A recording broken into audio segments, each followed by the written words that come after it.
YouTube and the Twitter tweets. And we are live. We're here live. Myself and Gadget Jern.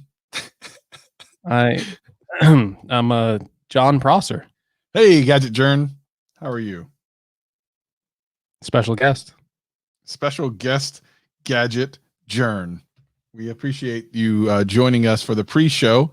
As we know, Gadget Jern. People are starting to roll into the chat now. We appreciate you. Tech Free Needs, good to see you. If you have any questions for me, Yeah. Do we have questions for Gadget Jern? Can we get some questions? We would love Gadget Jern to answer any of those questions. People are saying what's up as they come into the chat for the latest episode of GadgetCast that everyone loves and must have. Lots of people spilling in. Scott S is here now. Good to see you, Scott. Hey, Scott. Chris is here. As you know, I'm John Prosser. Yes, John Prosser. Gwendolyn is in the house. Mike West is here. Everyone saying hi. Tish is here. Gadget Jern, yes. Yes, Gadget Jern is here. We'll see if Gadget Jern shows up. Yeah, so Sean Williams, you can ask. Yeah, so I guess that's better than being replaced by phone soap. Yes, Sean. Would you like to ask Gadget Jern a question? Gadget Jern for the pre-show is answering any and all questions. Please feel free. Let me make sure this is showing up on Twitter because I feel like people need to see this. It should be. Yes, Gadget Jern is live and in the building. This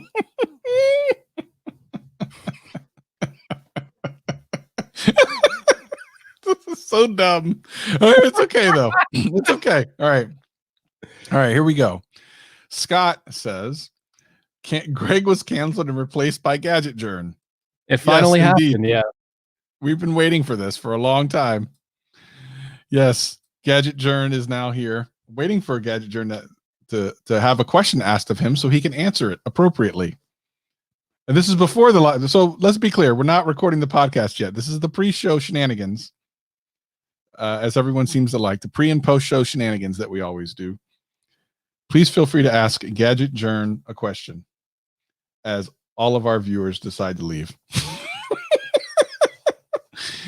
Oh, that's funny. This is what most people are watching on Twitter apparently right now, which is weird because we tend to have a pretty good show out on YouTube, but it looks like everyone's watching on Twitter instead. They're all probably confused, like, why is Jern?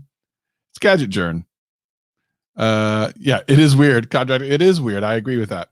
Okay, what's new for Apple? Gadget Jern. There's going to be some new products. I think there's going to be like new headphones, new MacBook Pro. Okay. Given that rating, 5 toilet papers. 5 toilet papers. Ladies and gentlemen, that means without a shadow of a doubt that it's going to happen. Gadget Jern has spoken. What other questions do you have for Gadget Jern as we continue through these shenanigans?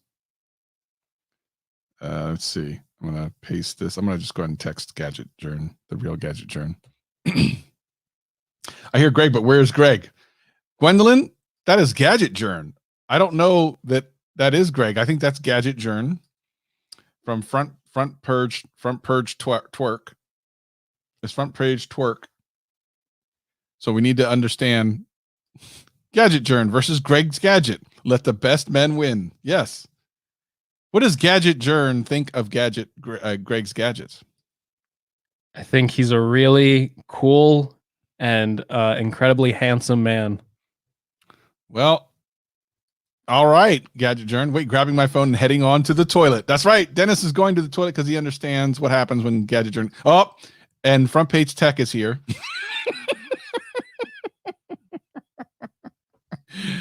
What the hell did I jump into? By Samuel. Yes, this is Gadget Jern, Samuel.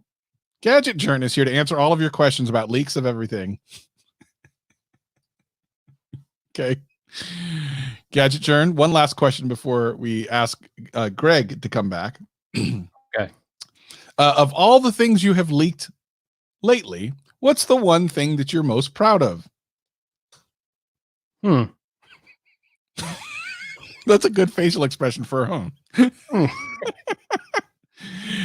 Tish asks, "What's the scoop on Samsung? What's the latest scoop?" Gadget Journ.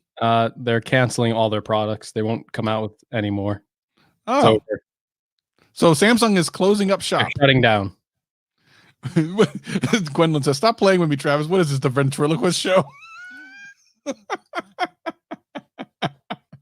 And of course, front page text says, "You guys are the worst." But Gadget Journ is here to ensure that we have all the latest news about everything.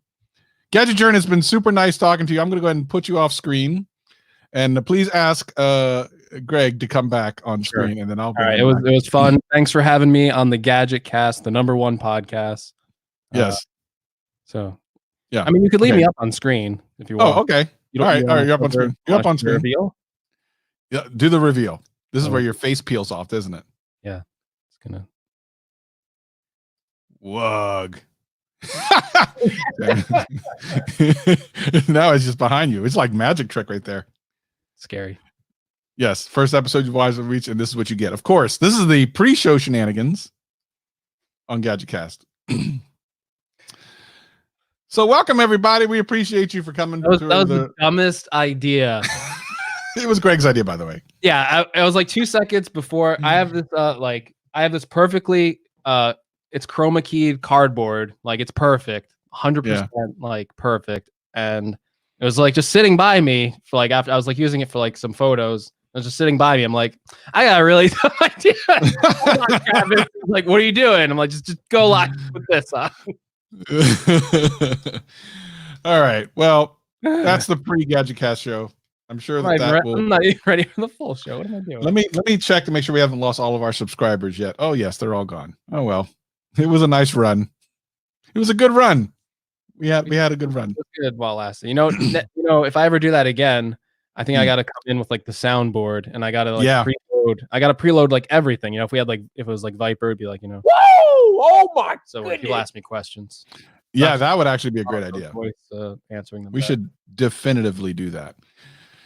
Okay, so I guess we know we're going to talk about all the Apple releases, and then Samsung released their new update that allegedly fixes their camera. We can talk a little bit about that, and then cancel Greg after that son. I agree. That was horrible.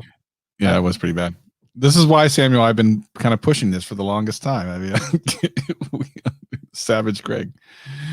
Oh, it didn't notify you that we're live. Well, of course not, because YouTube has one job, or has multiple jobs, but it can't do that job. I don't know why. I don't know. All right, you about ready there, buddy? Just give me 2 seconds. I was very sidetracked with this whole stunt. That's interesting. This whole bit, So I had to search GadgetCast Finance Live. So did anyone in the chat get a notification? Because it could. I mean, let me see. Was it something that I didn't set up right? Because there's one thing that talks about. By the way, it should not be entertainment. Why does it always go to entertainment? I sent the link out. It's just John Ross. Is it? Let me see. I gotta see it. That's gonna be like the auto generated thumbnail.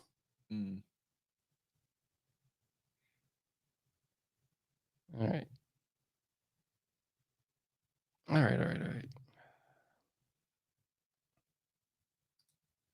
Holy moly.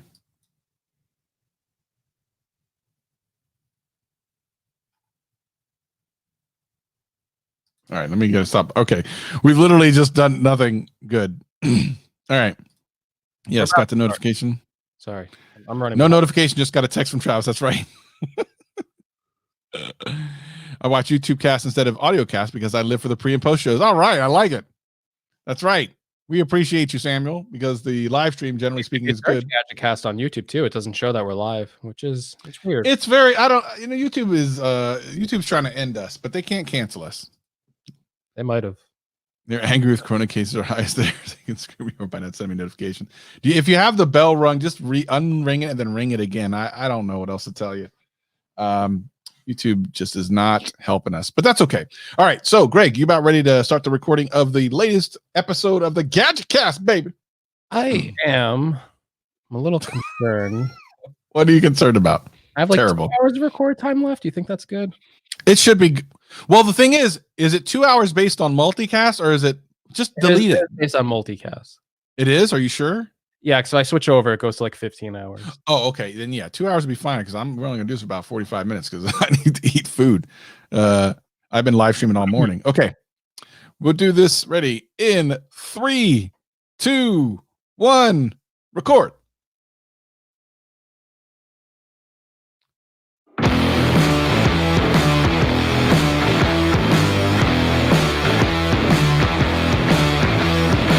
Hello, world, and welcome to the #1 podcast, the GadgetCast.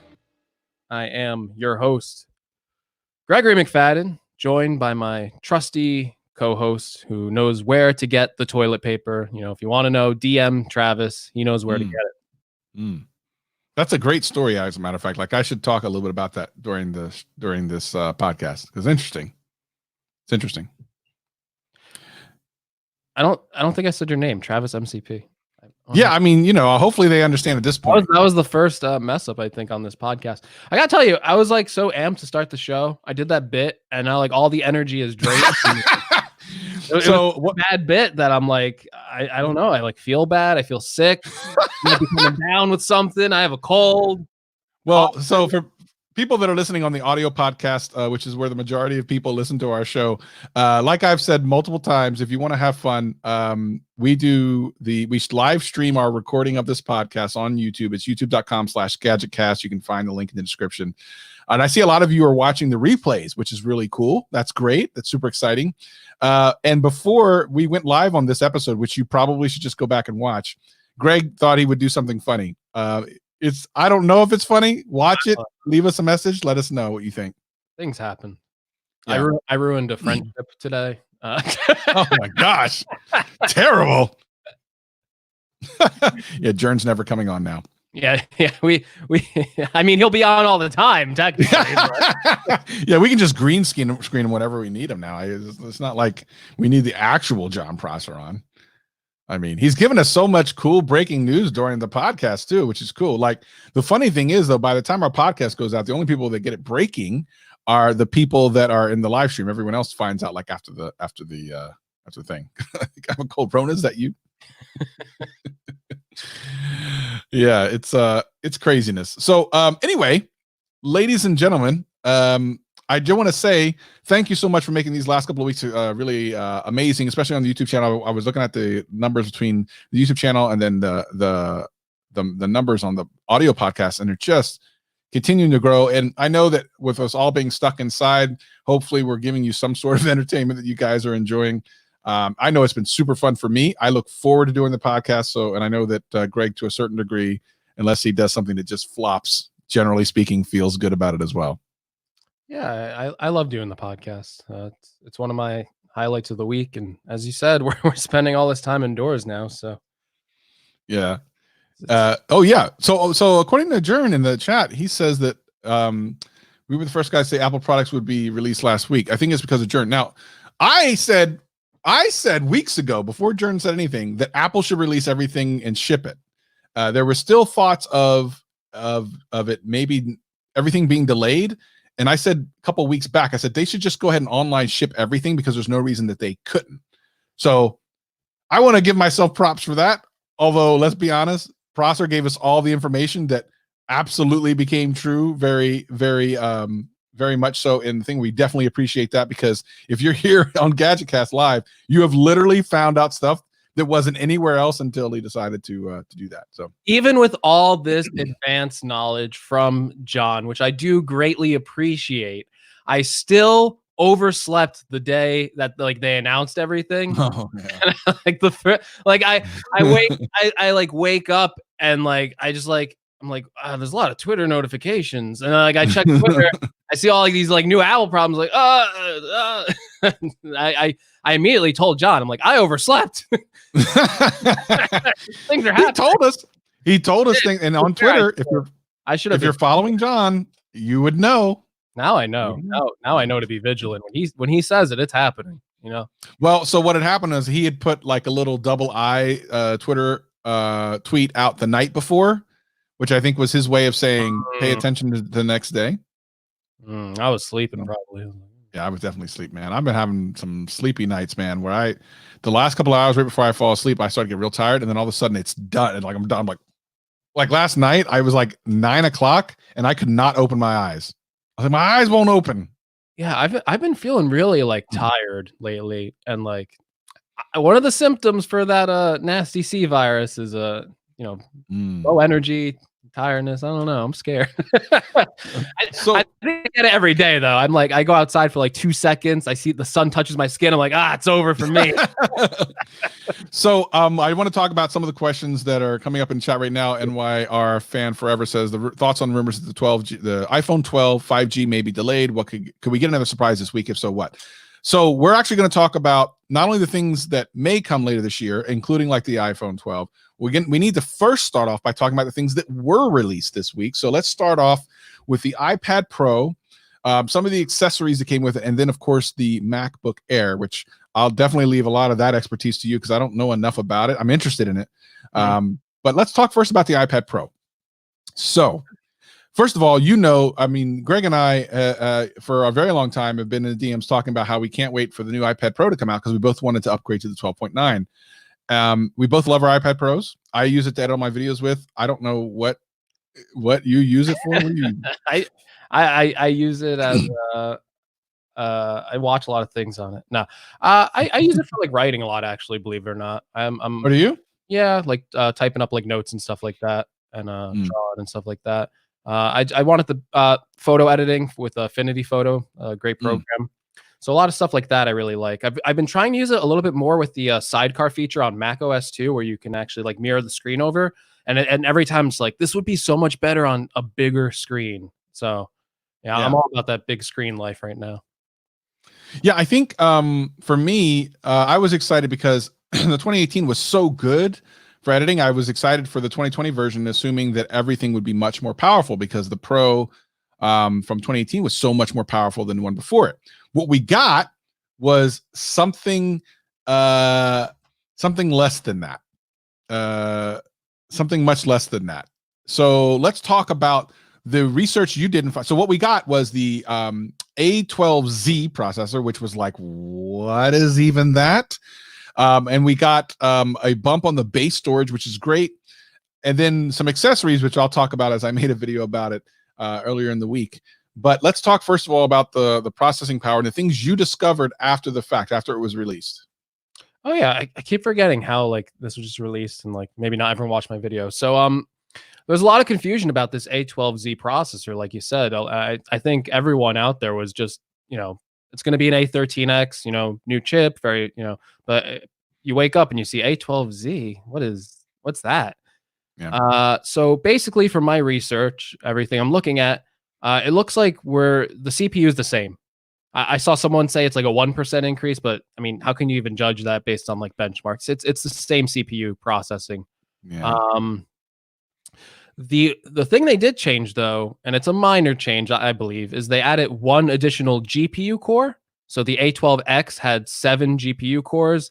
The A12Z has 8 GPU cores.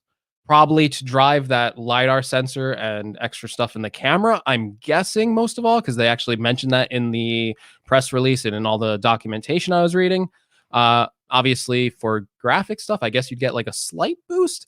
Another thing I guess we should mention, though, is that these all do have 6 gigabytes of RAM as well. So that might be a performance boost there some way, or just longer support in general as iOS continues to get updates. There might be some sort of RAM cutoff eventually, where maybe if you have the 6 gigabyte version, you get like an extra iOS update, where normally it's done on like chip cycle.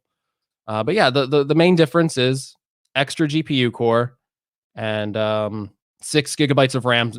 6 gigabytes of RAM on all the models, which is interesting because actually the 2018 models, if you got the 1 terabyte version, that actually had 6 gigabytes of RAM for some reason.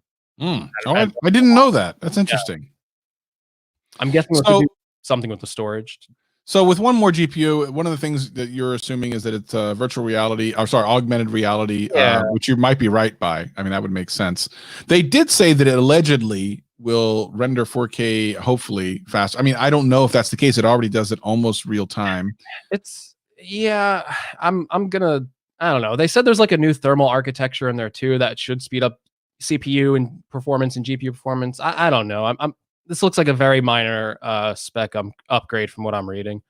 I don't know until I get my hands on it, to be honest with you, but heavily disappointed. I did order it, and then immediately started feeling crappy about it. And then even more so when Jern on Front Page Tech on Twitter was mentioning that in my mind, the real iPad Pro 5G, which I don't care about the 5G part, would ship with the A14X processor. That excited me. Like, that's the one I actually want. And I almost canceled my pre-order. And then Jern brought up a really good point where he said, hey, that might get delayed as well. So at this point, hold on to what you want, And I was actually listening to John on Viper's podcast just a few moments ago. They were doing a live stream of that.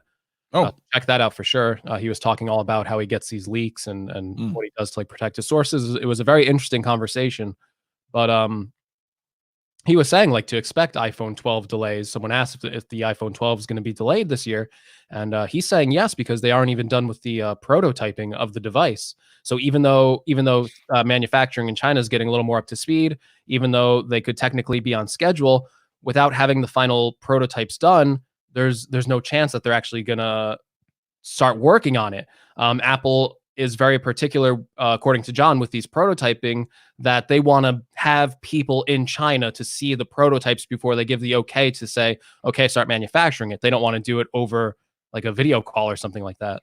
I believe that. Yeah. So if travel restrictions, there's a lot of travel restrictions right now. That's not going to happen anytime soon. It might happen in a couple months if we're lucky. If this thing goes in a positive light with the whole coronavirus situation, if we start to get rid of it faster than we think. But even so, he's saying at best, expect it in October or November, not September at best. And who knows if we are in a best case scenario, we might be seeing delays even further out than that. So if the iPhone 12, their main product, that is Apple's main income, that is the focus. That is the focus. Who cares if they get the iPad 5G out? Yeah, it's a great device, but it doesn't sell anywhere near terms of the iPhone. So I'm guessing that if the iPhone's looking to be delayed, I'm guessing the iPad Pro is going to be delayed. And at a worst case scenario, I'm guessing it's not ready to ship with the iPhones. That's just my gut feeling. I don't have any inside information on that, like John might. Yeah, I definitely want to talk about that here in a moment. I still want to get through the things they did announce. Real quick, I Belong to Halo asks, do you think they'll only have 120 hertz on the Pro screens? I think they absolutely will. I think it's a Pro feature, so I think that goes without saying. Now, as far as the accessories that shipped with said iPad Pro, I had some feelings on the floating keyboard. I want the floating keyboard. Don't get me wrong. I want it. I do not want to spend $300 to $350 on it. Now, I think we're both getting the 12.9 inch. So the only reason we're upgrading, and Greg and I talked about this on an Amazon live stream, believe it or not, I think we both right now would say price for price, it's a better deal to get the 2018 iPad Pro. You might as well not even bother with this unless there's a sale or something. But since you and I were going to upgrade for a larger size anyway, I'm just. And so John says, and I'm not surprised. He said the iPad's just released. It's been done since January. They were just chilling, waiting for release. That's not a surprise because you have to do this stuff well in advance. That's why I'm so surprised that they went with the A12. It's just A12. It doesn't make sense to me. So I would have loved to have seen how they would have explained it in a actual situation where they're on stage. How would they have spun that? But the Magic Keyboard's interesting. I like the idea of the floating design and everything. It's, it looks cooler than it may actually be in practice. Maybe it's really great. But the fact that it's so expensive is what I kind of went off on one of my videos. I talked about the trackpad. That's kind of a red herring to talk more about the pricing of the actual thing. And I will say that something like this, it's kind of cool. What Apple, so now Bridge has, there's a bunch of third-party people who make really great keyboards, and keyboard cases. And even now, Bridge is going to have one with a trackpad. So if the trackpad's the reason you're getting it, there are less expensive solutions. But I will say this about Apple. their design is amazing. Like, it's beautiful. It looks I incredible. love this design. I freaked out when I first saw it. When I didn't even see the price at first. I just saw the design and I freaked out. I'm like, oh my God, this thing looks so good. They like nailed it with the design on it. Except the trackpad alignment it's a little off with the space bar, which kind of gets me. But the whole floating design, the way it looked, I was like, it's something that is like I said, it's classic Apple. It's something it's a design approach I never would have considered. And all of a sudden you see it and you're like, oh, that looks really smart. That looks really ingenious the way they've done it. Where we've had these types of tablet laptops for years and years with detachable keyboards. I think Microsoft actually deserves a lot of credit here for kind of in a way leading this kind of form factor. But we've had many iterations from other third-party companies on this kind of tablet keyboard design, and this is the first time ever seeing anything like this. Yeah. John saying AirTags haven't even hit product verification yet. I mean, I got to be honest. AirTags aren't even on my radar. Like, I don't even care about AirTags. If for those of you who don't know what AirTags are, they're kind of like what's the other version of that that's been out for many years. The little tags you put on things. Tile. Those things called Tile. Those things. But why is it that Apple has a problem bringing out existing products? Like, why don't they just buy Tile and be done with it? I mean, AirPower, another thing. Like, what is going on with Apple over there? I'm guessing they want to save those tiles for an iPhone announcement. I mean, it would only make sense. Releasing them on their own would be pretty boring, you know? Yeah. Yeah, I will tell you that, like, it's a great look. Now, if the keys are nice on this Magic Keyboard, that is appropriate. The keys on the existing keyboard case are mushy crap. And I only have the keyboard case because it was nice. It fit around it. And I didn't know the keyboard was going to be mushy crap. I ordered a bridge keyboard for my 12.9. Am I going to eventually get the Magic Keyboard? I don't know. Scott asked why he thinks there might be a delay. Is it because of the coronavirus? I'm guessing that it is. I mean, Jern could probably definitively tell us in the chat, I'm sure. But that's the obvious guess, because typically Apple doesn't talk about a product that isn't coming out for another 2 months. Like, they generally don't. They're pretty good about announcing something and you can order it within 2 weeks at the latest. They're usually pretty good about that, or get it within 2 weeks. Oh gosh, what happened? I don't know if you want to put that latest thing from John up. That's going to cause quite a stir. Oh, I haven't even seen it yet. Oh, sorry. I gotta put that's my thing there. Let's see what's going on. AirPower isn't dead. They restarted testing on it.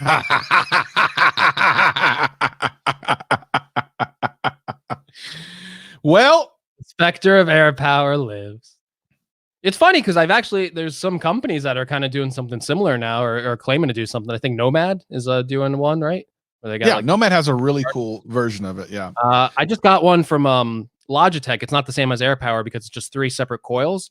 But I'm doing a review on that, and spoiler alert, I like it a lot. I think it's like $120.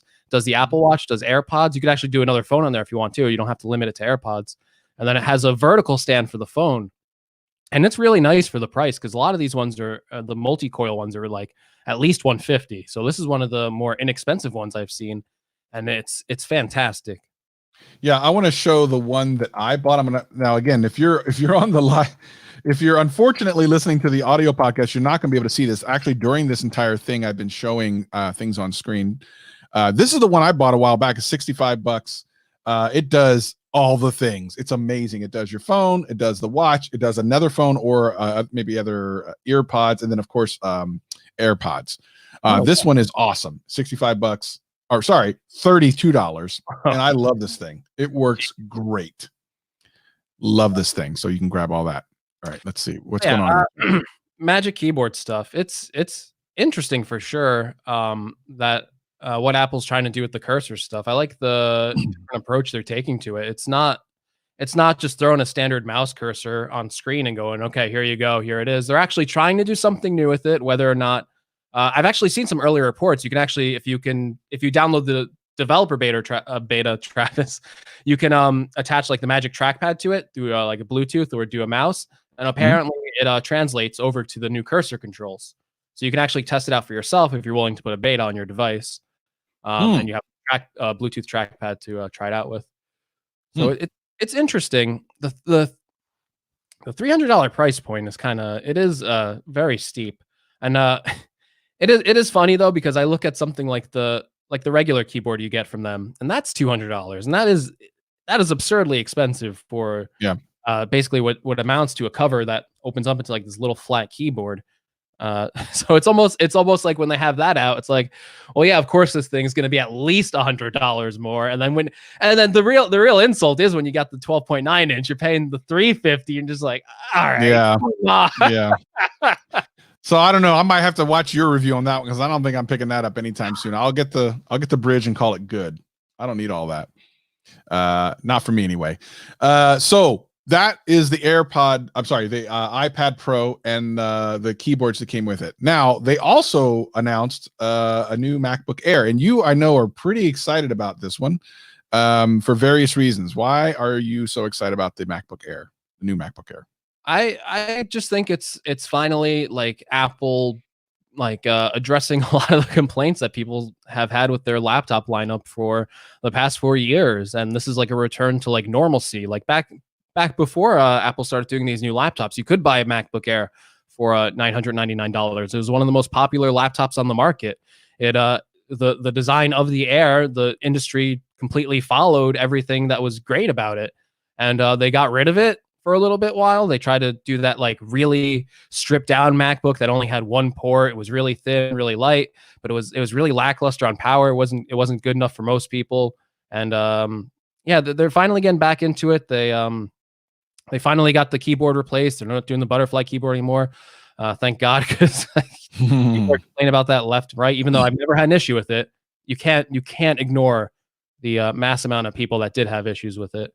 And then yeah, $999. 256 gigabytes standard. Again, 128 gigabytes way too low for a laptop.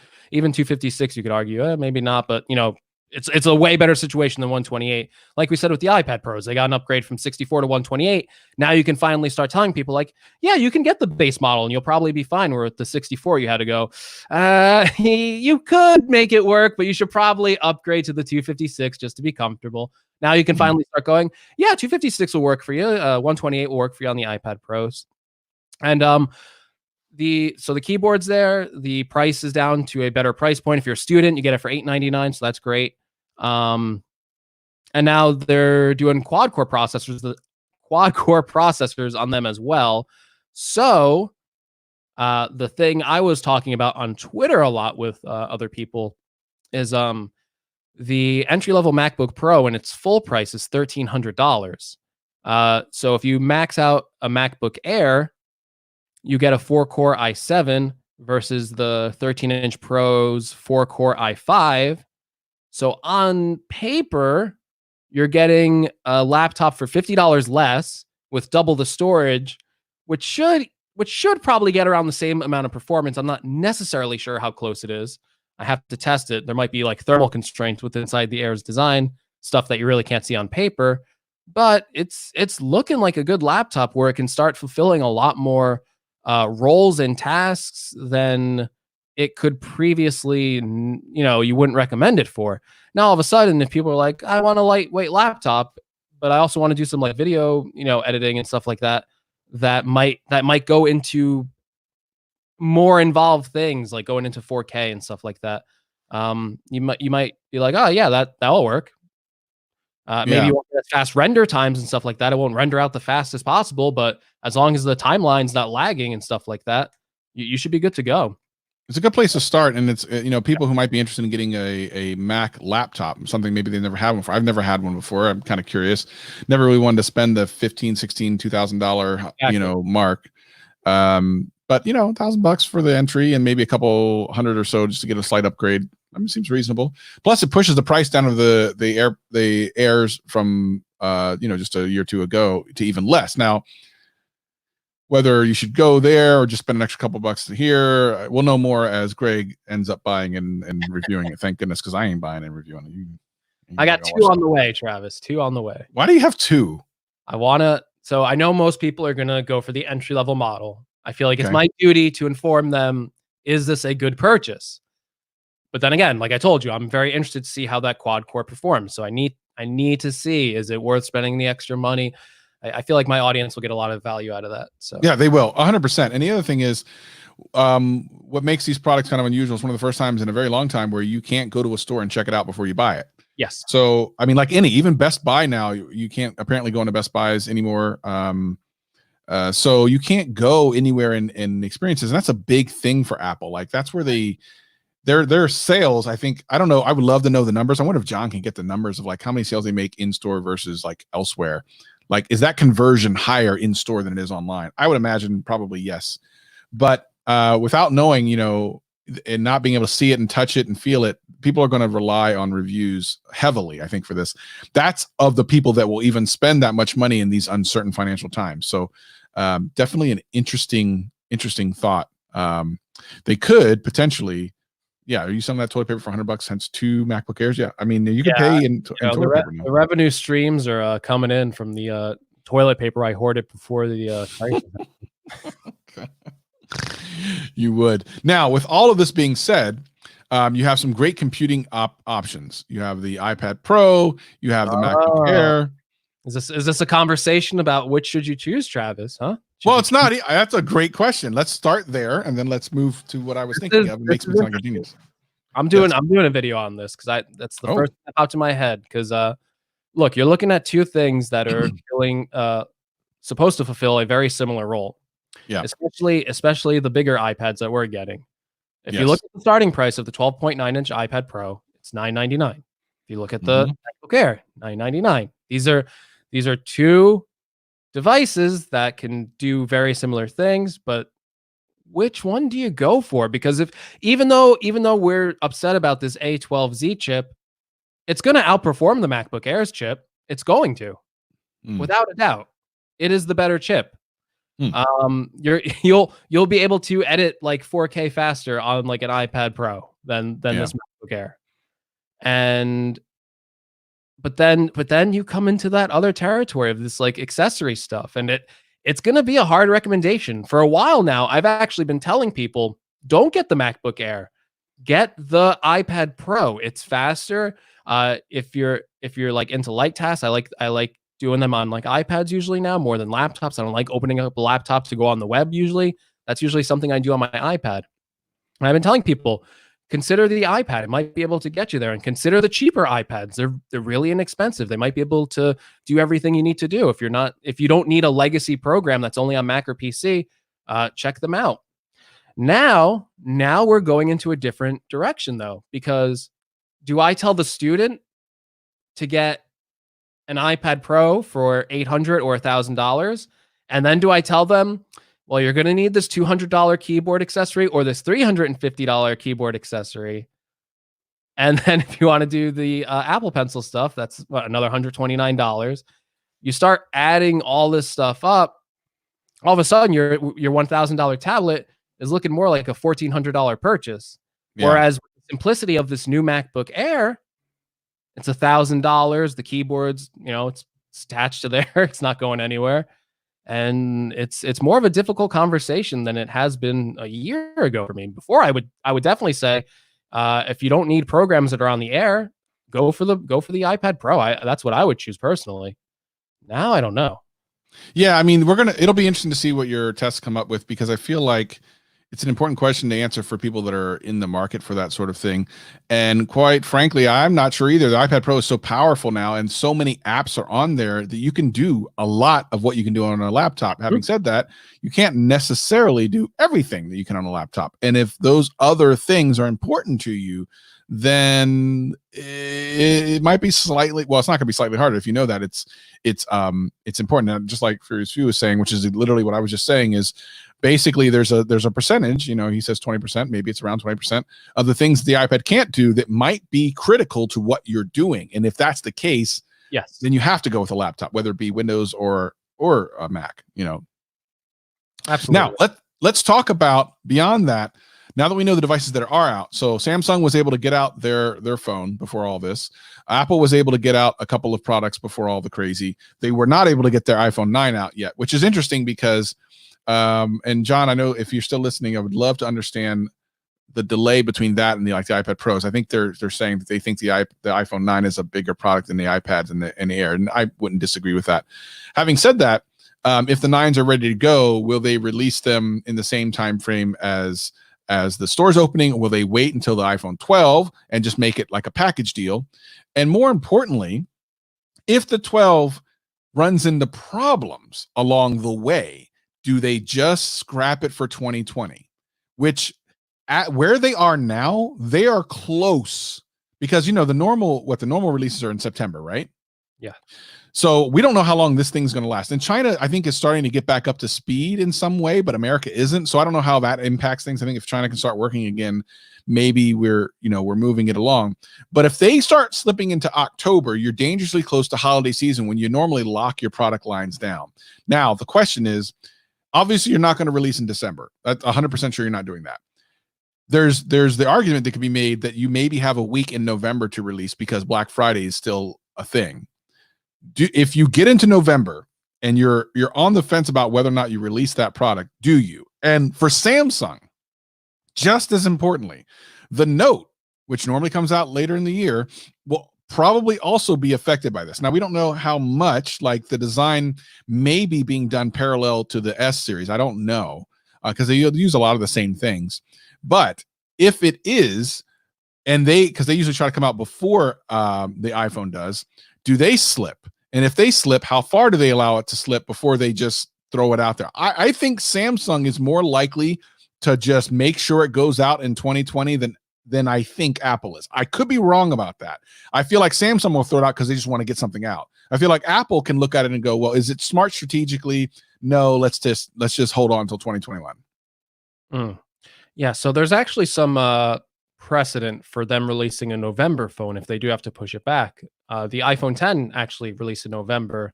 The 8s came out first before that, but they did ship the 10 in November, and from all accounts, it sold pretty well. So maybe they can go back. Which one?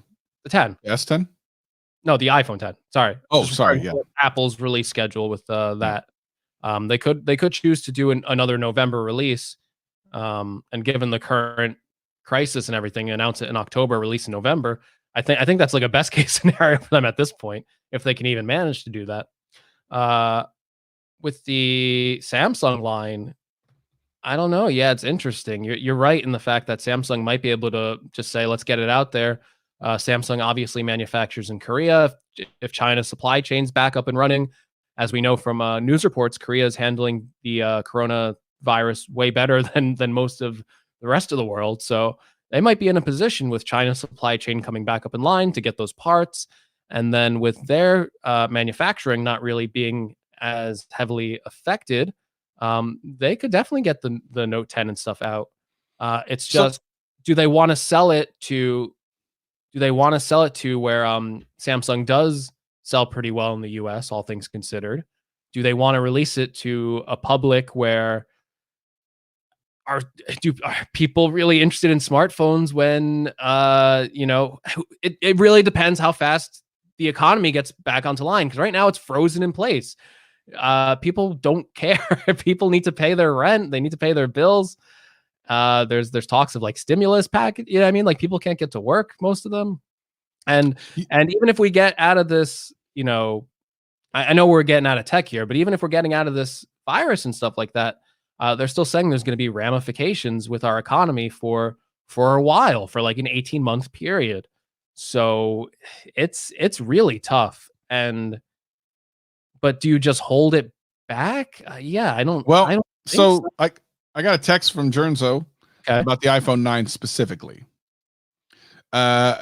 So basically what he's saying is, I'm going to kind of summarize this, is one of the pitches of it is that it's a $400 phone with the same processor as existing phones, which is true. Like that makes it really appealing. I think also if you're spending $400 on a phone, you just want to know that it's fast. I don't know if they really care that it's the existing processor or not, or even they would understand what that means. But regardless, it's a good pitch, right? So he says the production of that will be done in April, because I guess China's kind of starting to get back aligned, and they're actually shooting for June for that. That makes sense to me, because in some ways, hopefully, and we don't know, if you take the China timeline. Now, so here's the thing. China apparently is already recovering. allegedly, if we can believe them. We don't know. We don't know if we can believe them, but let's say they are. Let's say they are. Here's why I think they actually might be. All right. While they definitely have lied to us, they could possibly be because they are much more aggressive about containing it than we are. We still got people out there on beaches and stuff doing stupid stuff. And we have governors and people who will not shut down beaches because Lord knows what. China, on the other hand, will twist your ankle behind your neck and get you back in your apartment while they're wearing a mask the entire time just to put you in there and light a fire under you. They'll take care of that business. So it's possible that they are coming out. And if they are, you take the timeline of how long they were kind of out of it, which was, what was it, like a month and a half or something like that? But you might have to add a little slop on the USA because we sloppy as hell. And if you start to push that back, summertime-ish, if Apple can get it out and people start to actually have money to buy things, which is another big question. While John's saying they're aiming for June-ish, I don't know if that's going to be reasonable depending on how long people are locked in and can't get back to their jobs. Because if people don't have money to spend, it doesn't matter if you release a phone in June. Does that make sense? We won't know more for a couple more weeks. But if people don't have money to spend, and the only people that are buying $400 iPhones will be people who barely have money to spend in the first place because they don't really care about all the whiz-bang features, there's not going to be anything to buy. Or nothing to sell, I should say. Yeah, it's either way. It's if you get the manufacturing back up online, if the US people aren't ready to go, if their main consumer base isn't ready to go, if stores aren't open, if people can't go in and go, wait a minute, there's a $400 iPhone that does everything I want it to do. It's why release that phone? Why even bother? Like, this was supposed to be a big hit for them. Do you risk releasing phones when you know, number one, can people even afford these phones? And number two, are the stores going to be open? I mean, this thing is so dependent on something that isn't tech related. You know, it's so untraditional to be talking about this, and it's unprecedented for all of us. I still wake up and I'm like, wow, like this is really happening. Like this is going on in this country, and it's weird. So John even kind of doubles down even more and says, you know, they're actually they might be looking at WWDC to release it, which would be an interesting time. You know, if listen, there's a lot that we don't know, and there's a lot that Apple doesn't know. The one thing that I know that Jern knows is what's smart and what's stupid, and he kind of agrees with us as far as like timing being of the essence. And I think Apple's smart enough to not force this. I guess we'll find out though if the MacBook Air and the iPad Pro sell well. Yeah, but I have a theory. That could imply some things. Go ahead. I have a theory about that, which makes a lot of sense for why they released this. Everyone's working at home.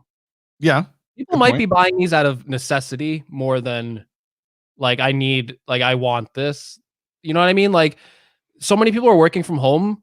They might have people might have to issue like laptops or tablets to these people to get online and to work. Or people might have to buy their own. I don't know how the companies do it, but that might be a situation where in their enterprise market and stuff like that, they're like, I guess we should just release these anyway, because there might actually be an uptick in sales for these devices. I also, we had a conversation about this on our Amazon live stream. iPad sales during the coronavirus outbreak, when they were dealing with the worst of it, iPad sales in China went up because people were home with nothing to do. That is interesting. With nothing to do. So the iPad sales actually went up, which makes sense, especially now. I don't know if the Pro sales are necessarily going to go up, but I'm telling you, I'm seeing it on Twitter. There's a lot of parents out there who apparently who don't want to be with their kids all day. They might stick this iPad in front of them and say, "Hey, buy it. Get out of my face! Exactly. I forgot you were here. Why did I make you?" Yeah, no, I mean, there's you're a mistake. I mean, we're gonna get a lot of that, I think. I think at the end of the day, actually, that's another thing. Maybe we'll see another boomer thing, because that's kind of what happened with the baby boomers 100%. Back in the day, man. 100%. Yeah, it is really kind of interesting. Like our local school district just placed an order for base model iPads for elementary school who are attending school. See, yeah, I mean, I totally see that. I absolutely see that. So, but that doesn't change the fact that I don't know how many people need a $400 iPhone. So it's an interesting thing. I think, and I could be wrong, but I think this is a toe dip in the water. These products were ready to go for a while, as John has said. The iPhone is still going through the last pieces of process. He says by the end of April they'll be ready to go. So maybe this is a dipping the toe in the water and see what happens. And let's acknowledge that both of these product updates, no matter how good they are, they're very minor in the grand scheme of things. This is like the iPad Pro got slightly better. The MacBook Air got slightly better. It's not like a whole new generation of products. Even with the Pro, they're like the chip is the A12 still. So it's a very minor thing. If you're going to buy an iPad yesterday, you're still, you get a slightly better model now. So it's not really that major of a product. It's not that major of an upgrade. It's not like they took the old iPad Pro design and redesigned it and released it. That would be crazy, right? Yeah, doing that. So, but yeah, it's everything's dependent on the situation. I imagine internally inside of Apple, they're going, well, this has to be under control by June, right? Like this has to be getting better by June. Now, depending on what reports you're reading, it might not be, which is scary to think about. I hope not either. I hope those reports are wrong.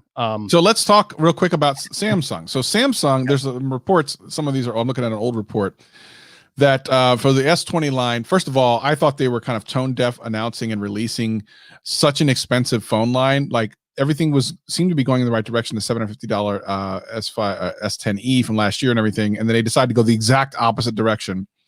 And apparently people are speaking out with their wallets as they say the launch in Korea, the sales dropping 50% compared to the launch of the S10, which by the way was only barely than the S9, which was the worst launch in Samsung history. So allegedly on the first day of availability, they sold 70,000 units compared to the S10, which had 140,000, and then Galaxy Note 10, which had 220,000.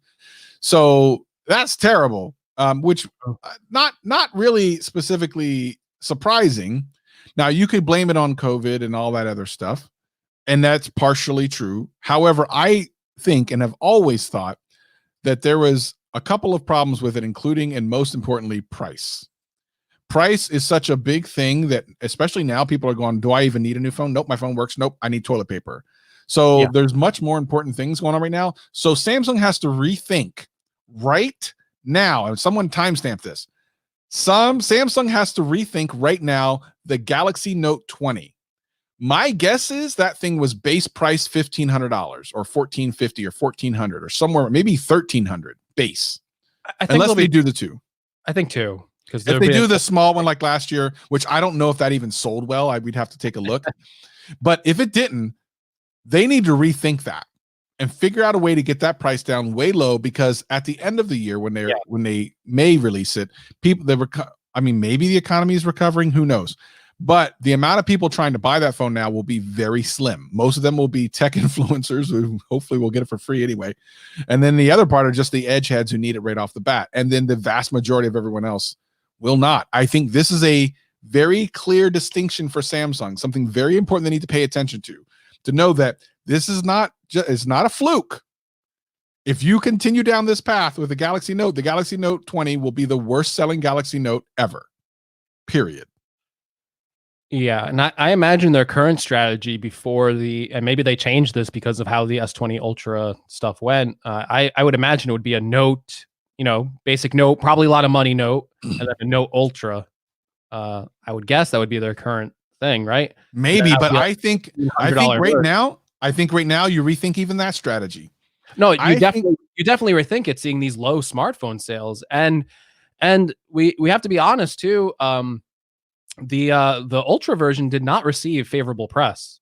You said there's a software update for the camera, right? Yeah, so a software update came out apparently very recently that supposedly fixes most of the problems on the S20 camera, which, by the way, that's taken too long. I mean, I understand there were some other things that have been kind of slowing things down, but the reality is it should have never launched like that in the first place. Samsung was in such a hurry to get that thing out that they shipped a product that should have been taken care of. Those software problems should have been fixed before they got launched. A $1,400 phone, there's no reason a $1,400 phone should have such an egregious problem with the camera. So having said that, if this update does fix it, which I mean, from what I can tell, just anecdotally, some people say it does. Okay, great. Still wrong pricing, tone deaf for 2020. And now 2021, I still am unsure how the economy itself is going to be by the end of this year, let alone next year, they need to go back to the whole value proposition that started to happen in 2019 when they were starting to go, we'll still give you a great phone for $750. That might need to be the top end of the pricing for 2021. I mean, we don't know what the economy is going to look like by that point. But if it's not substantially better than it's starting to head right now, $1,000 phones are canceled. Yeah, wholeheartedly agree. It's gonna be interesting. That also. Yeah. So anyway, that has been a pretty great Gadget Cast. If you're here in the live stream, we will do our quick post Gadget Cast shenanigans. You gotta leave us a review on the Apple Podcasts. You gotta subscribe to the YouTube channel to see the live stream. Apparently, we didn't get notifications this week, which I wholeheartedly believe because the numbers are lower than they have been like the past 3 weeks, which I'm very surprised about. But you talking about the audio podcast? No. For this live stream, like people said, notification, and it is pretty low this week. So yeah, I believe that for sure. Leave us a review. We got some more reviews, which is always nice. Thank you so much. And be sure to tune in for the next week's show because we're talking about these new products. We don't have them in our hands. Next week we will. Woo! Hopefully, unless something horrible happens. But yeah, we're have the MacBook Air and the iPad Pro. We'll talk all about it next week. So I think that's going to be a really fun show. And I'll also I ordered, so I did another one of my videos this week. If you missed it, please watch it. Watch the, our live stream is not on our YouTube pages. It's on this specific GadgetCast YouTube. So if you're not familiar, it's youtube.com/GadgetCast. That is the GadgetCast live stream. So most importantly, we want to thank you, of course, for spending your time with us. And ultimately, you will see more content come from us regardless. But if things go sideways and we don't have the products by next week, it's okay. We have plenty of things to talk about. And we definitely want you to join us live here on the GadgetCast YouTube page. So it's youtube.com/GadgetCast, where you get to see the pre-show, what Greg decides to do in the pre-show for whatever reason. And then, of course, the post-show, which we're getting ready to do now. Anything else, Greg, before we go and leave these people to the rest of their day? Stay safe, social distance, stay inside for 3 weeks, and just like, please. Everything I'm hearing on the news is like, we're totally unprepared for this situation. So just be safe, be smart, be safe and smart for everyone. Because if you need more GadgetCast to stay inside, we will give you more GadgetCast to give you stay inside. I'll do a 24-hour live stream. No, but seriously, stay safe out there because it is a scary time, I think, for a lot of people. 100%. That's my message. So we'll see you next time here on GadgetCast. He's Greg. I'm Travis. We will catch you next time.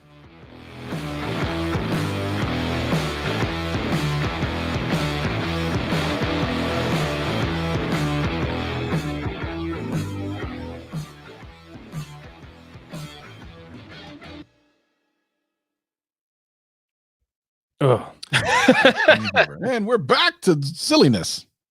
Now we can be silly again. I don't have to be serious. Why can I not hear you? Oh, wait. I know why I can't hear you. I need to change it over here. Hold on. Sorry, I can't hear you yet. And I can hear you in 3, 2, 1. I can probably hear you now. Hey. There you are. Samuel wants more GadgetCast. See.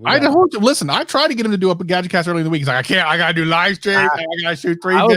I was busy. There's a lot of stuff going on this week. Okay, I'm sorry. True. Greg killed it this week. Tons of content. Make sure you check out Greg's channel. He has some really great stuff. I actually watched a couple of them like all the way through, and I never do that. I even left a nice, helpful timestamp on one of his videos. Yeah. That gets 500 likes. I'm gonna have to. I actually have to look to see if anyone thumbed up, or did you delete it? No, I hearted it. And like, okay, I need to take a look at it. I don't remember. I usually heart your comments and like them. Yeah, same when you every so often when you decide to drop by, when you swing by. Okay, I drop by plenty. Oh, settle down. I actually watch most of my YouTube on my Apple TV, and I can't leave a comment on my Apple TV, so I just it is what it is. No, so 619 WB fan was on one of my live streams, and he's like, he likes my sound effects and stuff, which is cool. Oh, there you go. There's no reason not to. I mean, we can on occasion, but I think GadgetCast is its own thing.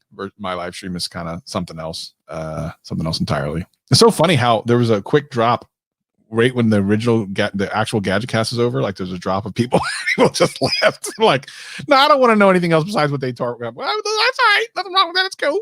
I'm right with that. This little end thing is not that long anyway. I am freaking starving. So I do wonder why it was like we're doing like really well, more people every week, and it seems like I'm guessing it's a crazy time out there. We're assuming people are watching and stuff, but I think like the White House was about to go live. Like, were they? right before we went on? Yeah. So are we going against the White House? we're going against the White House. I mean, I can redo that here. Bigly, things are great. It's fine. It's fine. Nothing's wrong. It's fake. Don't worry about it. Okay, done. There you go. There's your update. Don't worry about it. Everyone can get tested. Done. There's your update. I keep politics out of it, you know. That wasn't politics. That was an update. Oh, I am so listen. So here's I forgot to mention this on the podcast. I really wanted to mention this. So the toilet paper thing. While Greg and I were doing a live stream on Amazon earlier, I got a thing alert on my Ring, and I wanted to talk about that. So the Ring app is super cool. It so yeah, for some people it has affected, Samuel. It has indeed. Really? Yeah, the CPMs have gone down for some people that I've talked to. I haven't personally seen the difference. Well, I have to look deeper, but so while Greg and I were doing a live stream, I got an alert on my Ring app, and the Ring app is awesome. The Ring app tells you, like, people can like leave comments or videos of like things they've seen on the Ring app, like, you know, people that are strange and stuff. Someone left a comment. They were like, Safeway just got toilet paper and paper towels in. I'm like, so I ran up to my local Safeway. They only had, now I guess I had actually missed it by a couple hours. I was surprised. There actually was the cheapest version of toilet paper. There was one left. I don't even know how that was a thing, but I guess they had actually put it out a couple hours before. So I need to remember that I guess Safeway does it on Sundays at like 8 a.m. So yes, this is this is accidentally on purpose. These headphones are awesome. They're actually really inexpensive, like $40, and they sound incredible, but they just happen to match the background.